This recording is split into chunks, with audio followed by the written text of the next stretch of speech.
নমস্কাৰ মই নৱজ্যোতি এটা গুৰুত্বপূৰ্ণ ভিডিঅ' লৈ আহিছোঁ টেট কাম ৰিক্ৰুটমেণ্ট এক্সামৰ কাট অফৰ ওপৰত আপোনালোকে জানে যে যোৱা 19 জানুৱাৰী তাৰিখে টেট কাম ৰিক্ৰুটমেণ্ট এক্সাম হৈ গৈছে বহুতৰ পৰীক্ষা ভাল হৈছে আৰু বহুতৰ ইমান ভাল হোৱা নাই মানে মধ্যমীয়া হৈছে তেওঁলোকৰ কিন্তু ইমান ভাল হোৱা নাই মানে ধৰক 30% কেণ্ডিডেটৰ ভাল হৈছে পৰীক্ষা প্ৰায় 70% কেণ্ডিডেটৰ অলপ ভাল হোৱা নাই মধ্যমীয়া হৈছে মানে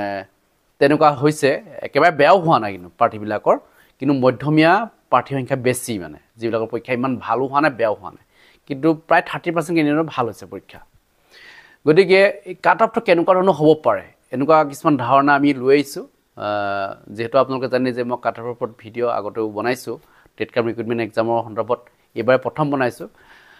গতিকে কাট অফ কিমান যাব পাৰে আপোনালোকে জানে যে মেথছৰ কুৱেশ্যনবিলাক অলপ টান আহিছিলে বহুতেই পৰা নাই মেথছখিনি মেথছৰ 15 নম্বৰ মই বাদ দি দিছোঁ ধৰক বহুতেই পৰা নাই যিবিলাকৰ নেকি মেথছৰ মেজৰ আছে তেওঁলোকে হয়তো 2-3টা মান কুৱেশ্যন পাৰিছে বা তেওঁলোকে হয়তো খুব বেছি মানে 5টা 6টা কুৱেশ্যন তেওঁলোকে পাৰিছে মেক্সিমাম কুৱেশ্যনৰ এনসাৰবিলাক ভুল হৈছে গতিকে মেথছৰ নম্বৰটো প্ৰায় নধৰিলেও হৈ যায় বুলি ক'ব পাৰি গতিকে বাকি যিখিনি জিকে হওক আপোনাৰ পেডাগজি হওক আসাম এনএইচ পিপল যিখিনি মানে ছ'চিয়েলৰ যিখিনি কুৱেশ্যন হয় সেইখিনি কুৱেশ্যনৰ এনসাৰবিলাক কিন্তু প্ৰায়বিলাকো শুদ্ধ হৈছে কেৱল মাত্ৰ কম্পিটিশ্যনটো ক'ত হ'ব এতিয়া কেৱল ক'ত ভুল হোৱাৰ চান্সটো বেছি আছে মেক্সিমাম কেণ্ডিডেটৰ মানে পেডাগজিৰ ওপৰত পেডাগজিক কুৱেশ্যনবিলাক কি হৈছে অলপ মানে পাজলত আহিছে মানে যি ইটো শুদ্ধ এনেকুৱা কিছুমান হৈছে এতিয়া কাৰটো শুদ্ধ হয় সেইটো আমি এনসাৰকে পালেহে ক'ব পাৰিম আপোনালোকক কাৰণ এনসাৰকে নোপোৱালৈকে এইটো এনসাৰ বুলি আমি কৈ দিব নোৱাৰোঁ এনেকুৱা কিছুমান কুৱেশ্যন আছে যিবিলাক নেকি অলপ মানে অপশ্যন ডাবল শুদ্ধ আছে যেন লাগে মানে গতিকে সেইবিলাকৰ ক্ষেত্ৰত হয়তো সকলো হয়তো মাৰ্কছ লাভ কৰিবও পাৰে এনেকুৱাও হ'ব পাৰে সেইটো সময়তহে গম পোৱা যাব কিন্তু এতিয়ালৈকে আমি এনসাৰকে লাভ নকৰাকৈ ক'ব নোৱাৰিম এতিয়া কাট অফ কিমান যাব পাৰে জেনেৰেলৰ কাৰণে কাট অফ কিমান যাব পাৰে ওবিচিৰ কাৰণে এছটি এছচিৰ কাৰণে কেনেকুৱা ধৰণৰ কাট অফ হ'ব পাৰে জিটি পোষ্টৰ কাৰণে বিশেষকৈ জিটিত যিহেতু পোষ্টৰ সংখ্যা প্ৰায় 8200 কিমানটা আছিলে গতিকে জিটিত অলপ কম্পিটিশ্যনটো কম হ'ব মানে কেলৈ কম হ'ব প্ৰাৰ্থী সংখ্যাটো বহুত বেছি হোৱা নাই জিটিৰ কাৰণে প্ৰাৰ্থী সংখ্যা এনে এপ্লাই কৰিছিলে 39224 গৰাকীয়ে তাৰে পৰীক্ষা দিলে 35757 গৰাকীহে পৰীক্ষা দিছে গতিকে 1:4 হৈছে মানে এটা পোষ্টৰ এগেইনষ্টত 4জন প্ৰাৰ্থী থিয় হৈছে গতিকে তাৰে যদি দুজনৰ পৰীক্ষা যদি বেয়া হৈছে দুজনৰ পৰীক্ষা যদি ভাল হৈছে তেতিয়াহ'লে সেই দুজনৰ মাজতে যিটো কম্পিটিশ্যনটো হ'ব এতিয়া যিজনে অলপ ভাল মাৰ্কছ পাব তেওঁইতো মেৰিট লিষ্টত নাম আহিব গতিকে তেনেকুৱা ধৰণৰ কথা মানে কি বহুত বেছি কম্পিটিশ্যন হোৱা নাই জিটি পোষ্টৰ কাৰণে আৰু পিজিটিৰ কাৰণে প্ৰাৰ্থী আছিলে টোটেল আছিলে 30358 গৰাকী প্ৰাৰ্থী এপ্লাই কৰিছিলে কিন্তু পৰীক্ষা দিলেগৈ কিমানে 27824 গৰাকী দিলে আৰু বাকীখিনি এবচেণ্ট হ'ল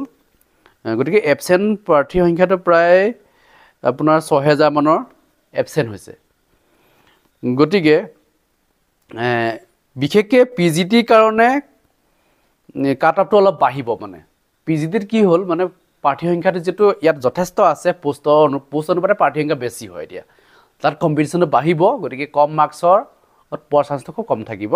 এতিয়া জিটি কাট অফটো মই কৈ দিছোঁ প্ৰথমতে তাৰপিছত মই পিজিটি কথা কওঁ আপোনালোকক জিটিৰ কাৰণে কাট অফ যাব পাৰে জেনেৰেলৰ কাৰণে মই যিটো কাট অফ ধৰি দিছোঁ এইটো মানে এইটো ফাইনেল নহয় এনেকুৱা ধৰক অলপ 19-20 হ'ব পাৰে মই যিটো কৈছোঁ তাৰ অলপ 19-20 হ'ব পাৰে 70 কাট অফ মই ধৰিছোঁ মানে লাষ্ট কাট অফ 70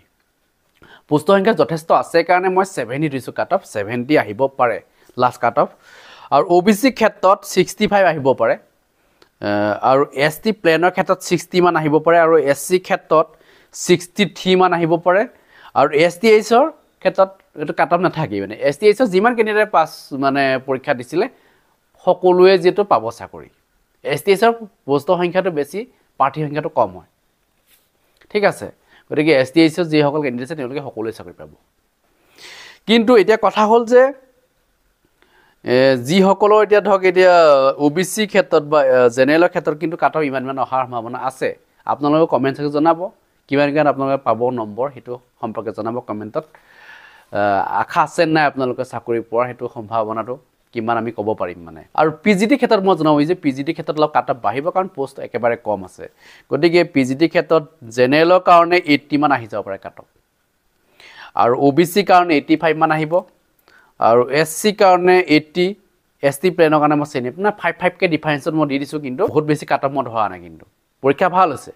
PGD পৰীক্ষা কিছুমানৰ ভাল হৈছে কিছুমানৰ বেয়া হৈছে কিন্তু প্ৰায়বিলাকৰ ভাল হৈছে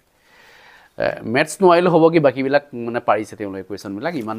বহুত বেছি টান কুৱেশ্যন অহা নাই কিন্তু কুৱেশ্যন পেপাৰখন যেটো লং হোৱাৰ কাৰণে কিছুমানে কি হৈছে পেজবোৰ উল্টিয়াই থাকোঁতে সময়বোৰ গুচি গৈছে এনেকৈ বহুত সময় গুচি যায় ধৰক প্ৰত্যেকটো কুৱেশ্যন আৰু কুৱেশ্যন কিছুমান লঙো আছে লং কুৱেশ্যনৰ কাৰণে কি হৈছে সময় হোৱা নাই কুৱেশ্যন পেপাৰখন কিন্তু বহুত বেছি টান নহয় কিন্তু কুৱেশ্যনবিলাক কি হৈছে লংকৈ লিখাৰ কাৰণে অলপ মানে পঢ়ি থাকোঁতে সময়বোৰ গুচি গৈছে বুজোঁতে অলপ সময় গুচি গৈছে বিশেষকৈ পেডাগজিত অলপ সময় বেছিকৈ লৈছে বাকীবিলাকৰ ক্ষেত্ৰত ইমান লোৱা নাই পাৰিছে কেণ্ডিডেটবিলাকে গতিকে মই জনাব বিচাৰিছোঁ যে কাট অফটো ইমানটো মই দিছোঁ আপোনালোকৰ ফালৰ পৰা কিমান কাট অফ আহিব পাৰে কমেণ্টত জনাব আপোনালোকে গতিকে মোৰ ফালৰ পৰা এইখিনিয়ে ক'বলগীয়া আছিল যদি কিবা ক'ব লগা আছে নিশ্চয় কমেণ্ট ছেকশ্যন লিখিব ধন্যবাদ জয় অসম